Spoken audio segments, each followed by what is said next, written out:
Fractions and decimals.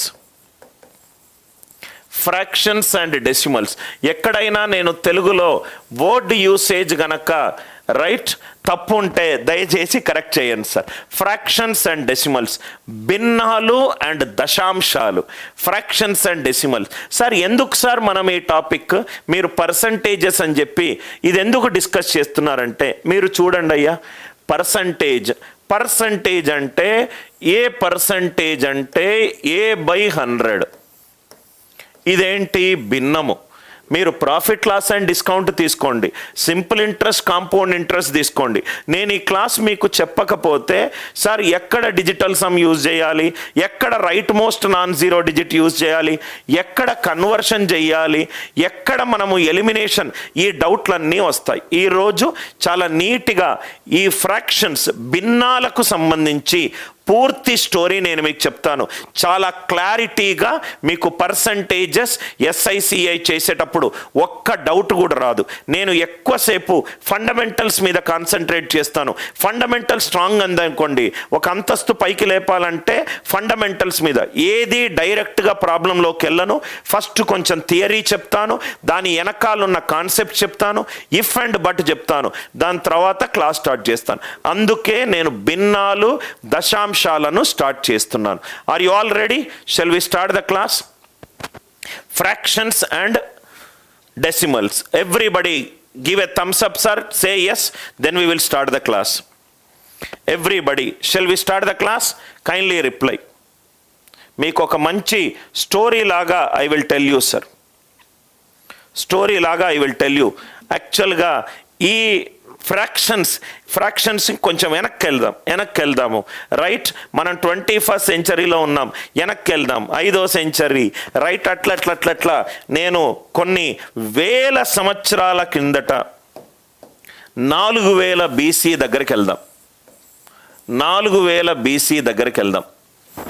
ఈ 4000 BC దగ్గర అప్పుడు నంబర్లను కౌంట్ 1 2 3 4లు లేవు, 1 2 3 4 5లు ఆ టైంలో లేవు. సపోజ్గా ఒక స్టోరీ లాగా చెప్తాను. సపోజ్గా ఒక గొర్రెల కాపరి ఉన్నాడు, అతని దగ్గర కొన్ని గొర్రెలు ఉన్నాయి.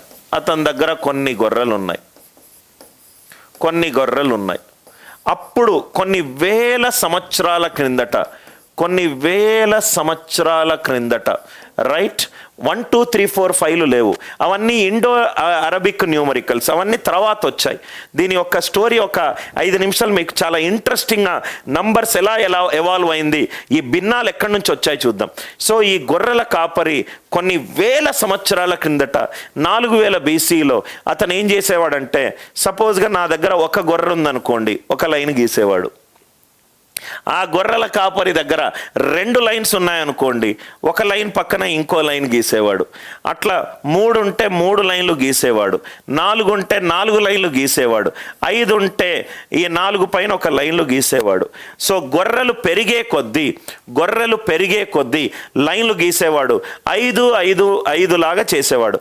1 2 3 4 5 అయిపోయింది కదా. 6 చెయ్యాలంటే 4 దానిపై 1 రైట్. ఫస్ట్ మొత్తం లైన్లు రాసేవాడు, దాని తర్వాత దాన్ని తగ్గించుకుంటా 4 తర్వాత ఒక లైన్లు రాశాడు.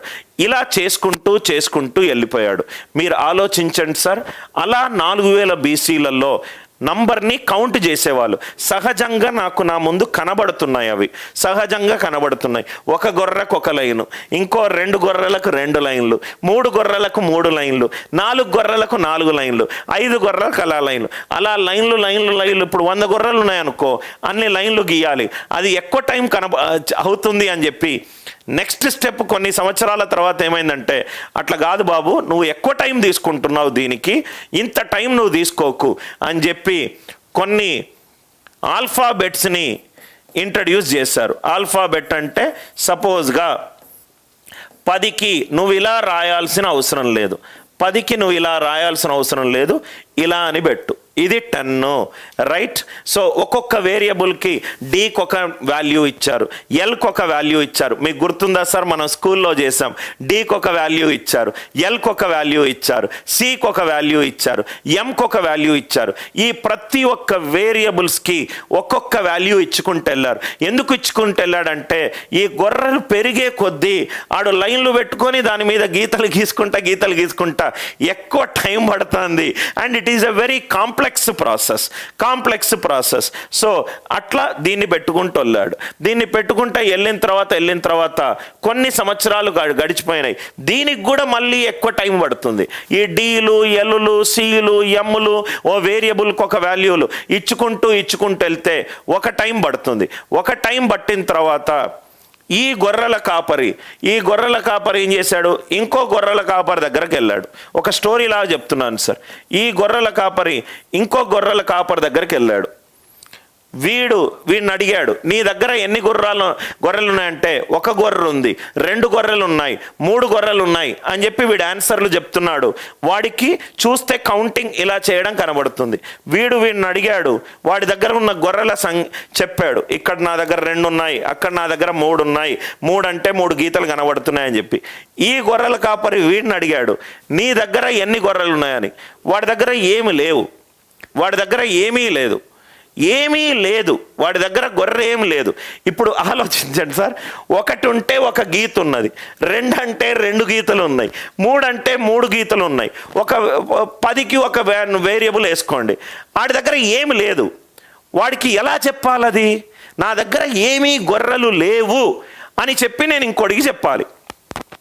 కొన్ని సంవత్సరాల క్రిందట ఏం చేసేవాళ్ళం, మనం రాయితోటి శబ్దం చేసి మాటలు వినేవాళ్ళము. సో నా దగ్గర ఏమీ లేదు, నా దగ్గర గొర్రెలు లేవు అని చెప్పడం ఎట్లా అనే ఒక క్వశ్చన్ నుంచి వచ్చిందే. ఇది దగ్గరికి వెళ్ళి ఒక పెద్ద చదువుకున్న ఒక విద్యావేత్త దగ్గరికి వెళ్తే, అతని పేరు ఆర్యభట్ట.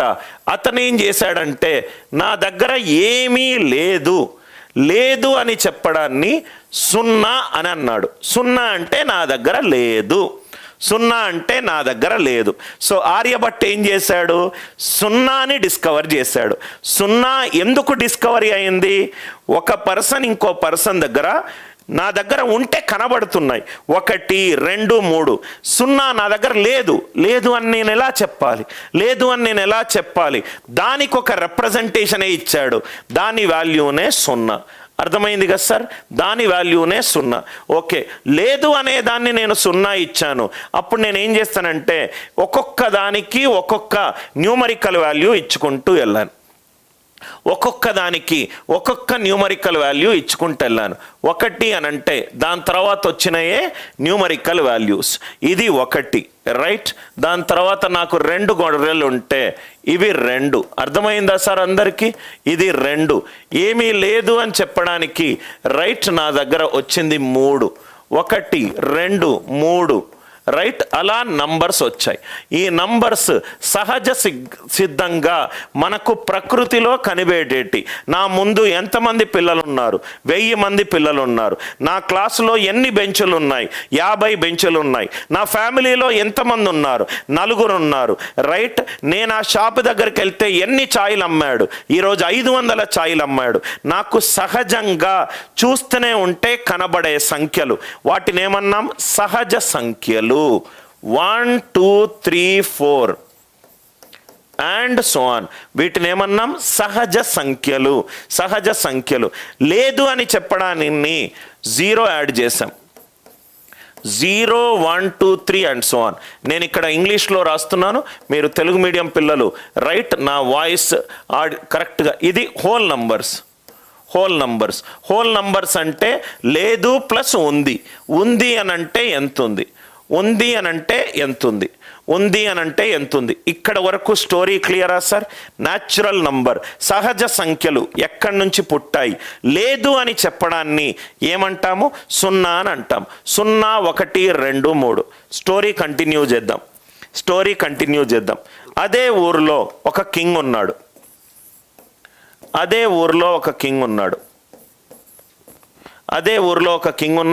ఒక 3 క్యారెక్టర్లను ఇంట్రడ్యూస్ చేద్దాం. ఇతను కింగ్, రైట్. మధ్యలో ఒక వ్యాపారి ఉన్నాడు. మధ్యలో ఒక వ్యాపారి ఉన్నాడు, ఇక్కడ ఒక మామూలు ఫార్మర్ ఉన్నాడు. చాలా జాగ్రత్తగా వినండి సార్. ఇతను ఒక ఫార్మర్, ఇతను ఒక ట్రేడర్. ట్రేడర్ అంటే వ్యాపారం చేసేవాడు. ఇతను కింగ్. ఇక్కడ దాకా నాకు అర్థమైపోయింది.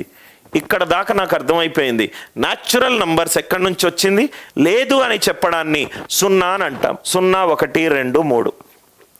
మనకు పూర్వం కొన్ని సంవత్సరాల కిందట, 100-500 సంవత్సరాల కిందట రైట్, మన దగ్గర నోట్ లేదు.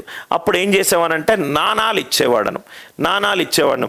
సో కింగ్ ఏమన్నాడంటే, వ్యాపారస్తులు బాగా చేస్తేనే ఆ యొక్క కంట్రీ డెవలప్ అయిపోతుంది. కాబట్టి సపోజ్గా ఈ కింగ్ ఈ వ్యాపారస్తునికి ఒక 10 కాయిన్స్ ఇచ్చాడు అనుకుందాం. 10 కాయిన్స్ ఇచ్చాడు. ఆ 10 కాయిన్స్ ఇచ్చి వ్యాపారం చేసుకో, రైట్, ఎదుగు అని చెప్పి అన్నాడు. ఇతని దగ్గర 10 తీసుకున్నాడు, రైట్. అంటే ఇతనికి 10 ఇవ్వాలి, ఎస్ ఆర్ నో? ఇతని దగ్గర 10 కాయిన్స్ తీసుకున్నాడు, అంటే ఇతనికి 10 ఇవ్వాలి. సపోజ్గా ఒక బ్యాంకు మీకు ఒక లోన్ 500 రూపాయలు మీకు ఇచ్చింది, అంటే మీ అకౌంట్, మీరు బ్యాంకుకి ఎంత ఇవ్వాలి? 500 రూపాయలు ఇవ్వాలి. ఇతను తీసుకున్నాడు, అంటే తీసుకున్న అమౌంట్ తిరిగి ఇవ్వాలి. ఇతను 10 ఇతనికి తిరిగి ఇవ్వాలి. సో అదేమైంది? వాల్యూ -10. మీరు ఒకరి దగ్గర 2 రూపాయలు తీసుకున్నారు, తీసుకున్న అమౌంట్ తిరిగి ఇవ్వాలి, -2. అర్థమైందా సార్? -2. మీరు ఒక మొబైల్ షాపులో మొబైల్ తీసుకున్నారు, 10,000 రూపాయలకు 5 EMIలతోటి తీసుకున్నారు, 2,000 పే చేశారు, మిగతా 8,000 అతనికి తిరిగి ఇవ్వాలి. అంటే మీ అకౌంట్ నుంచి 8,000 అతనికి తిరిగి ట్రాన్స్ఫర్ అవ్వాలి. అక్కడ మన నుంచి వచ్చిందే మైనస్ నంబర్లు అంటే మన నుంచి తిరిగి వెళ్ళిపోవాలట్టు. Out going. ఇన్కమింగ్ అంటే రావాలి. ఇతని నుంచి 10 పోయింది, ఇతని నుంచి మళ్ళీ 10 తిరిగిపోవాలి. అట్లా మనకు మొత్తం నంబర్ లైన్లో ఫస్ట్ ఏమో లేదు, ఉన్నదాన్ని కౌంట్ చేయడానికి గీతలు పోయినాయి, వేరియబుల్లు పోయినాయి, న్యూమరికల్ వాల్యూలు వచ్చినాయి. 1 2 3 4 5 6 1 2 3 4 5 6 1 2 3 4 5 6. నేనేమో తిరిగి ఇవ్వాలంటే రైట్, ఇదేమో ₹1 ఒకరి దగ్గర తీసుకున్నా తిరిగి ఇవ్వాలి, ₹2 ఒకరి దగ్గర తీసుకున్నా తిరిగి ఇవ్వాలి, ₹3 తీసుకున్నా తిరిగి ఇవ్వాలి. So 0 1 2 3 and so on. -1 -2 and so on. -1 -2 -3 and so on. వీటన్నిటినీ ఏమంటాం సార్? ఇంటీజర్స్ అని అంటాం. ఇంటీజర్స్ని తెలుగులో ఏమంటారు సార్? పూర్ణాంకాల. ఏదైనా పదం ఉంటే మీరే చెప్పండి సార్. పూర్ణాంకాలని నేను చదువుతున్నాను. -1 -2 -3 and so on. -1 -2 -2 -3 and so on. ఇక్కడ వరకు అర్థమైందా సార్? అందరికీ ఏమన్నా డౌట్ ఉంటే అడగండి సార్. పూర్ణాంకాలు కరెక్టే చెప్పాను సార్. పూర్ణాంకాలు, పూర్ణ సంఖ్యలు. పూర్ణాంకాలు అంటే ఇంకా మీరు లైఫ్లో, నేను ఒక మ్యాథమెటిక్స్లో చాలా రీసెర్చ్ చేసిన పర్సన్గా, right, mathematics is very fun and very interesting. దాన్ని విజువలైజ్ చేసుకోవాలి సార్. దాన్ని విజువలైజ్ చేసుకుంటే మనం మర్చిపోము. విజువలైజ్ చేయకుంటే ఒక బండగా సాల్వ్ చేస్తే అది మనకు ఒక తలకాయ నొప్పిగా మారుతుంది. -1 -2 -3 అండ్ సో ఆన్. దీన్ని పూర్ణాంకాలు, రైట్, పూర్ణాంకాలు అండ్ సో ఆన్, రైట్. సహజ సంఖ్యలు, రైట్. 0 యాడ్ చేస్తే హోల్ నంబర్స్. ఇక్కడ వరకు క్లియర్గా సార్?